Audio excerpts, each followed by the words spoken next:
સૌથી પહેલા વાત વરસાદની કે જ્યાં કચ્છના નખત્રાણામાં જાણે આબ ફાટ્યું હોય તેવી સ્થિતિનું નિર્માણ થયું છે।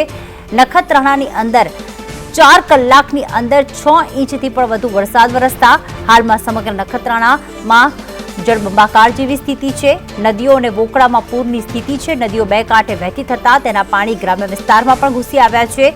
નખત્રાણાની બજારના દ્રશ્યો આપ જોઈ રહ્યા છો કે જ્યાં નદીઓ વહેતી હોય તેવા દ્રશ્યો જોવા મળી રહ્યા છે। આ ઉપરાંત ત્યાં લાલા હનુમાનનું મંદિર આવેલું છે, ત્યાં પણ પાણી ઘૂસી ગયા છે। વિભાપર ગામે નદી પરનો ચેકડેમ ઓવરફ્લો થયો છે। ચેકડેમ ઓવરફ્લો થતા કોઝવે પણ ધોવાયો। ભારે વરસાદથી હિતારા નદીમાં ઘોડાપૂર આવ્યું છે। નેત્રા ગામનું તળાવ પણ ઓવરફ્લો થયું અને તેના પાણી ગ્રામ્ય વિસ્તારમાં ફરી વળ્યા છે।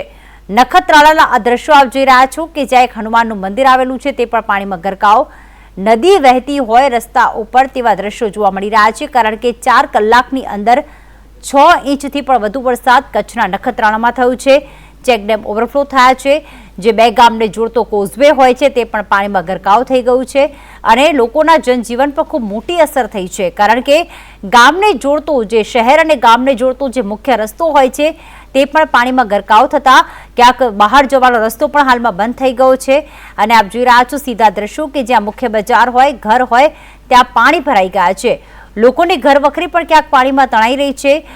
દુકાનની બહાર જે વાહનો પાર્ક કરેલા હોય છે તે પણ પાણીમાં ગરકાવ થતા ખૂબ મોટું નુકસાન।